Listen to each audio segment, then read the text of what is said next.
नमस्कार, मैं राजीव कुमार झा। आप देख रहे हैं न्यूज मिशन इंडिया। इतिहास में पहली बार 1.25 लाख शिक्षकों को नियुक्ति पत्र देकर बिहार ने रचा इतिहास। तेजस्वी यादव मधुबनी पहुंचे। उप मुख्यमंत्री तेजस्वी यादव घोंघडिया के बेलहा गांव में पूर्व राज्यपाल धनिकलाल मंडल की प्रतिमा का किया अनावरण। इस मौके पर सभा को संबोधित करते हुए उप मुख्यमंत्री तेजस्वी यादव ने बताया, जात आधारित जनगणना कराकर देश को नया दिशा दिखाने का काम बिहार ने किया है। गरीब और भूमिहीन परिवार को 2.5 लाख का मदद कर रही है बिहार की सरकार। इतिहास में पहली बार एक साथ 1.25 लाख शिक्षकों को नियुक्ति पत्र देकर बिहार ने रचा इतिहास। समाजवादी पुरोधा के विचारों से हम लोगों को शक्ति मिलती है। बिहार के उप मुख्यमंत्री तेजस्वी यादव ने हरियाणा के पूर्व राज्यपाल स्वर्गीय धनिकलाल मंडल की प्रतिमा का अनावरण किया। अनावरण के मौके पर समर्थकों और पार्टी कार्यकर्ताओं की भारी भीड़ उमड़ पड़ी। प्रतिमा का अनावरण के पलों को हर कोई अपने कैमरे में कैद करना चाह रहे थे। प्रतिमा अनावरण के बाद तेजस्वी यादव सभा स्थल पहुंचे, जहां उन्हें मिथिला परिधान के पाग दुपट्टा और मिथिला पेंटिंग से सम्मानित किया गया। सभा को संबोधित करते हुए तेजस्वी यादव ने सबसे पहले पूर्व केंद्रीय मंत्री, हरियाणा के राज्यपाल, समाजवादी विचारधारा के कद्दावर नेता धनिकलाल मंडल को नमन किया। उन्होंने कहा कि सामाजिक न्याय के पुरोधाओं से हमें शक्ति मिलती है।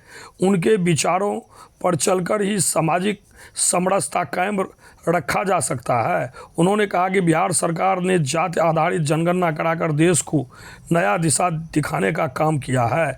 आज़ादी के बाद पहली बार अगर किसी सरकार ने यह काम किया है तो वह बिहार सरकार ने किया है और महागठबंधन की सरकार ने किया है।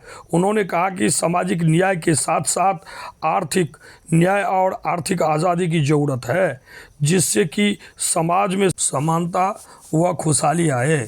जात आधारित जनगणना के बाद आए गरीब और भूमिहीन परिवारों को ज़मीन खरीदने और आर्थिक रूप से मजबूती प्रदान करने के लिए 2.5 लाख रुपये दे रहे हैं। तेजस्वी यादव ने कहा कि इतिहास में पहली बार 1.25 लाख बीपीएससी शिक्षकों को बेहद कम समय में बहाली किया गया है और उन्हें नियुक्ति पत्र भी दे दिया गया है, वे भी बिना किसी परेशानी के। भाजपा पर निशाना साधते हुए उन्होंने कहा कि कुछ लोग हाथ में तलवार थमाकर बिहार और देश में दंगा फसाद कराने में लगे हुए हैं, हिंदू मुसलमानों को बांटने में लगे हैं, जो अब नहीं चल सकता है। इस मौके पर पूर्व केंद्रीय मंत्री देवेंद्र प्रसाद यादव ने प्रधानमंत्री नरेंद्र मोदी पर करारा हमला करते हुए कहा कि सत्ता में बैठे निरंकुश सरकार सामाजिक एकता और अखंडता को खतरे में डाल दी है। हिंदू और मुसलमान की भावनाओं को भड़काने में लगे हुए हैं, समाजवादी विचारों को कुचलने का काम कर रही है, जिसे आने वाले चुनाव में देश की जनता करारा मुंहतोड़ जवाब देने के लिए तैयार है। कार्यक्रम में पूर्व केंद्रीय मंत्री देवेंद्र प्रसाद यादव, पूर्व सांसद मंगनीलाल मंडल, सांसद फैयाज अहमद, मंत्री ललित यादव सहित हजारों कार्यकर्ता मौजूद थे। लेकिन बस एक चीज हम बोलेंगे, पार्टियों से बच के रहिएगा। हिंदू मुसलमान कराने वाले ये लोग नफरत फैलाने का काम करते हैं। ये लोग संविधान को नहीं मानते, लोकतंत्र को नहीं मानते। आप बताइए, ये आपको तय करना है कि आप कलम बांटने वाले का साथ देगा कि तलवार बांटने वाले का साथ देगा। हम लोग कलम बांटने का काम कर रहे हैं, नौकरियां दे रहे हैं, आर्थिक मदद कर रहे हैं। उधर दूसरी तरफ से हम बोले आ जाओ, तलवार को दंगा फसाद करो, और वो नौजवान सबसे ज्यादा नुकसान नौजवान को होता है। जो लोग दंगा करते हैं उनसे केस मुकदमा होता है, जेल होता है, पूरा परिवार परेशान रहता है। अब जिसके घर में नौकरी मिलता है, आप जान रहे खुशियां ही खुशियां आती है, सही मायने में दिवाली होता है। तो हम आप लोग के परिवार को खुशियों में बदलना चाहते हैं और दूसरी तरफ जो है आप लोगों को जो है जेल भेज करके दुख में बदलना चाहते हैं। उससे आप सब लोग एकजुट रह करके, एक साथ रह करके आप जो है देश के संविधान को बचाने का काम कीजिए, देश के लोकतंत्र को बचाने का काम कीजिए, देश में जो गंगा जमुनी तहजीब है, जो भाईचारा है, उसको बचाने का काम कीजिए। यही हमारे देश की खूबसूरती है। अलग अलग प्रांत, अलग अलग भाषा, पहनावा, खान पान, लेकिन हम लोग एक है, यही हिंदुस्तानी है, यही हमारे देश की पहचान है, यही देश की ताकत है। आप सब लोग जानते हैं महागठबंधन की सरकार ने जो ऐतिहासिक निर्णय और जो ऐतिहासिक काम जो हम लोगों ने किए हैं 1 साल के भीतर, शायद देश में पहले कभी नहीं हुआ। चाहे हम लोगों ने जातीय जनगणना तो नहीं करा सकते थे, लेकिन जातीय आधारित गणना हम लोगों ने कराने का काम किया। आप समझिए कि देश में आजाद भारत में किसी भी राज्य के पास खुद के आबादी का जानकारी किसी के पास नहीं है, किसी राज्य को, लेकिन आज बिहार के सरकार के पास अपने आबादी के लोगों का साइंटिफिक डेटा है, आंकड़ों से पता चला है कौन जानवरों को करीब है, कौन दिहाड़ी मजदूर है, कौन लोग जो है ठेला चलाने वाले लोग हैं, कौन लोग भूमिहीन है, कौन लोग भीख मांगने का काम करते हैं, कौन जात के लोगों के पास कितना सरकारी नौकरी है, क्या काम कर रहा है, कितना उसको आय होता है महीना में, ये पूरा जानकारी हम लोगों को उपलब्ध हो चुका है। और माननीय मुख्यमंत्री जी ने घोषणा किया है जो लोग गरीब है, जिस पूरे परिवार में जिसके पास कोई काम नहीं है, उसको 2 लाख रुपए का मदद हम लोग करने जा रहे हैं। जो नौजवान जो काम नहीं कर रहा, पूरा परिवार में कोई काम नहीं है, वैसे परिवार को 2 लाख रुपया, और यही नहीं बल्कि जो लोग के पास अपना जमीन नहीं है, भूमि नहीं है, उसको हम लोग जो है 1 लाख रुपया दे रहे हैं भूमि खरीदने के लिए, ताकि वो अपना घर बना सके। और जब भूमि खरीदेगा तो घर बनाने के लिए भी 1,20,000 रुपया उस गरीब को जो है मिलने का काम होगा।